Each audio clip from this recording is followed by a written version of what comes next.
Dennis Krasnov, Rugby News Service. Lynn, you've spoken much about the issue of scoring against Tier 2 nations. So is there no remedy against teams like Ireland for a team like Russia, especially in this game? No, you make a good point. What we are witnessing at the moment in the competition is lack of scoring from Tier 2, and there's two issues behind that. One is the ball retention from everybody. Doesn't allow for that because Tier 1 scores are quite low in comparison also. And the other one, what was the other one? I think that Tier 1 nations are more appreciative and understanding that to play tactically. And you saw Fiji playing a game against Uruguay and playing from everywhere, losing possession and then subsequently losing a game. And I respect the fact that Tier 1 nations, if they concede 10 points, they only have to score 11 to win. And likewise, look, we came here tonight. We're understanding. We're not stupid people. We know the chances of winning were 0.001 of a percent of a chance to win. If that, and it was for us to keep the pressure and frustrate Ireland for as long as we can and try to get into a position where we can score some points and to get on the scoreboard. And at the end of the day, it was 5 tries to zip. Does that answer your question? Yeah. Thank you, Dennis. I think we troubled Ireland with our kicking game tonight, and we got some rewards. Unfortunately, we couldn't turn it into points. But at the end of the day, we were playing a man down for 20 minutes. It drains the energy from the whole team. And I think when you're defending, when you're constantly on the back foot, Ireland played a good composed game. It just drains the energy, so you don't have that that last burst, that energy for that last burst for a try. So it is an issue, but unfortunately we have one game to go and to prove and to show our attacking prowess.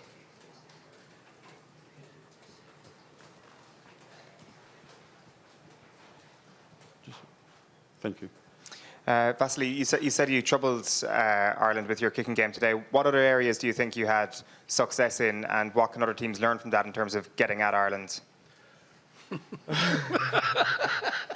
Playing green. We did get a couple of penalties from scrum as well, I think, but obviously it's hard to put constant pressure on Ireland. They're a good team all around, and they're playing with great passion.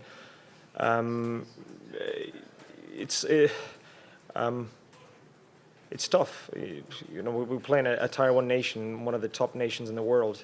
We were focusing more on our game, and if we put everything right, we're in the chance. And I think we troubled them for about 50 or 60 minutes to score a bonus point try, as well, which is it's a good achievement too. Over here and then back. I'm just waiting for the translation. Thank you. Fast, how you? Just speak about the emotions from a personal point of view. I know you'd spoken a lot about it in the build-up. What was it like to actually get to play against Ireland, against a lot of guys you know very well? Yeah, for me personally, it's great. It's my stepmotherland, and when we're not playing Ireland, I support Ireland. I support the boys in green, and just playing against them, seeing some familiar faces, it's great. And playing at the big stage like tonight, it's huge. So far we've been enjoying every minute of it, and I think it's the most important thing for us in this World Cup, to enjoy the moment, to live by the moment, and hopefully by our performance we can inspire someone back home and give our fans a reason to cheer and a reason to be proud of the team they support.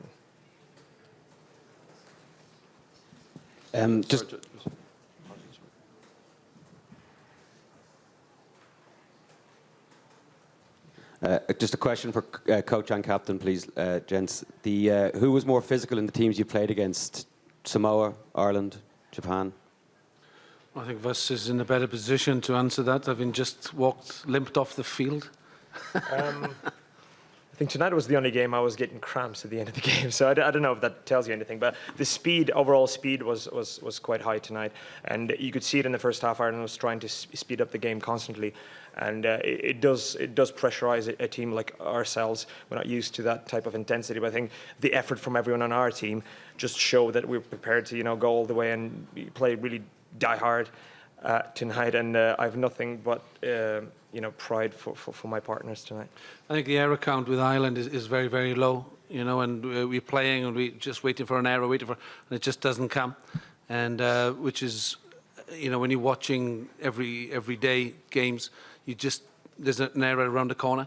But fair play to Ireland. I thought they were accurate tonight in lots of times. The line-out game was excellent, and there's lots of positives from them. And we knew that they were going to come at certain weaknesses in our structure, and in the first minute they opened us up, and we just don't have the experience to respect staying square in defence. And but when you take everything into consideration, and Tier 2 nations tonight was just enormous for our players. The whole occasion, the fact we were playing against Ireland just brought the best out of us. And rugby is a game about motivation. It is about motivation. Ireland's motivation tonight was scoring 4 tries and responding from last week. You know what? If they were playing the All Blacks, I think they would have had maybe had a bigger sting in their tail. You know what? It was for us to frustrate and to make it hard for Ireland. And I think we went 55 minutes there without conceding a try in the whole game, which is credit to our players, believing me. Just a quick follow-up. What was it like to play against Johnny Sexton, like 20 years later after, I think, the first time you played against him? What did he do tonight that the other right halves don't do? I know he just brings that composure. I think Ireland played a really composed game. He knew when to speed it up, he knew when to slow it down, and he's just a good distributor overall. And he's, one of the best out halves in the world, and he's still going very strong. And he's at the heart of everything that's good about Ireland team. And I have every belief that the Ireland team can go really far in this competition. This is decision making, isn't it? He makes good decisions with no time, and he runs the game. You can see him influencing what's next, and full credit to the fella. I can't believe he's 34. It feels like yesterday he was actually starting his career. But when people start to grow grey hairs, then.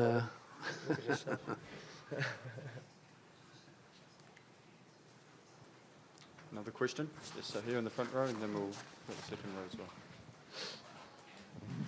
well. A question for both of you, if you don't mind. You're up beside Tagier, another big game tonight. Faz, could you assess him as a player and where he might go? Is he capable of playing at a higher level, at club level? Oh, he's one of the top players. He's been at the. He's been the reason Russia has been improving so much, and he's our top pick. I think he can play really high level, and I think he's got the attitude. He possesses all the necessary skill and physique to be playing at the top level. He can excel in a professional environment. Definitely. And that's what a professional environment brings: is better coaching and better players around to bring the best, and it's the teaching.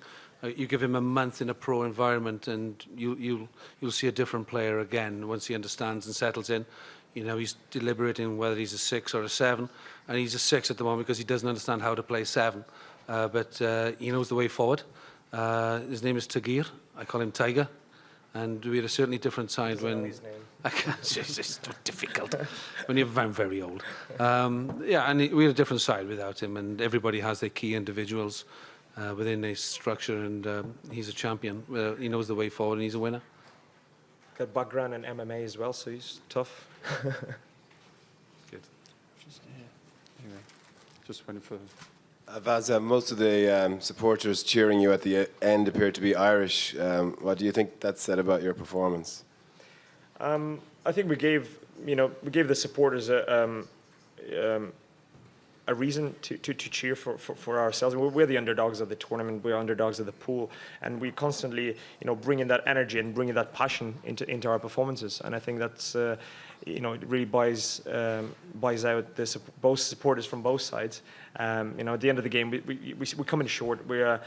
we're losing the game, but we're not broken. I think we can, after tonight's performance, definitely we can have our heads held high, and we're playing for our supporters, and it's great. As I say, we live by the moment. Every minute of this World Cup has been a huge experience, and it's very emotional to be out here, to be playing, and hopefully we can, as I said, we can inspire someone, and we can bring rugby to a new level. And I think that's going to be a long-term goal. On top of that, lots of people in the Western European are quite ignorant of who Russia are and what Russian people are. And the group I'm coaching here are just fantastic people. They're too nice. They're just too nice. And they're an absolute pleasure to coach. And if you spend a little bit of time, one thing you learn is that rugby is rugby. It's spelt the same all over the world, and it brings the same characters to the game in every country. And Russia's no different to that. You've got all sorts of carrying-ons with rugby players, but I'm absolutely so proud and delighted for these guys, because of the hardships they go through. We don't get a weekend camp. We get a 2-3 week camp minimum. So these boys are away from family a great deal. So, you've got to reward them and give them games and to make sure that they have a positive experience. Although people get paid, sometimes it's not really professional. Today's a big step and gives faith for people in the motherland. Thank you. We've got time for one more question. We'll come here. Thank you. For both of you, have you any sense of the impact that your presence here is having on people back in Russia? Yeah, I think we've been getting real good feedback from home. There's a good exposure on the federal TV channels. All the games are shown, which is a huge thing. It's a huge step forward. And obviously, Russia being a part of this World Cup and playing with good passion and playing reasonably well. Considering a year ago we didn't know we were going to be in the World Cup, so we had a very short, relatively short period of preparation. So I feel that people are getting to know what rugby is about, getting to know what values that rugby brings, and I think we're getting good support from home, and a lot of our supporters have travelled a long way to be here too. So it's great. Yeah, I see it in the management. It means so much to them. And I remember we played Japan last year in November, whatever it was, and we lost 32-27, I think. And I was devastated myself personally that we'd lost the game of rugby, but everybody seemed to be joyous that we hadn't lost by 60, 80 points. But it's all about that, isn't it, of what you expect and expectation. So we're raising the bar in Russia, and this tournament and the performances is raising the bar and the popularity of the sport. And it's been going for 95 years in Russia, and it needs to keep growing. And this tournament and the success has just been a great catalyst for it. And firstly, in regards to Vasily, may I just apologise for his moustache? And secondly, I just want to say what a great captain he is. I have no regrets. He's a great captain and a great person and an example to any captain in world rugby. On that note, ladies and gentlemen, that brings a close to the Russia press conference. Don't forget there'll be more players available in the mix zone in 15 minutes. Very shortly, we'll have the Ireland press conference. Thank you. Do you have to mention the moustache?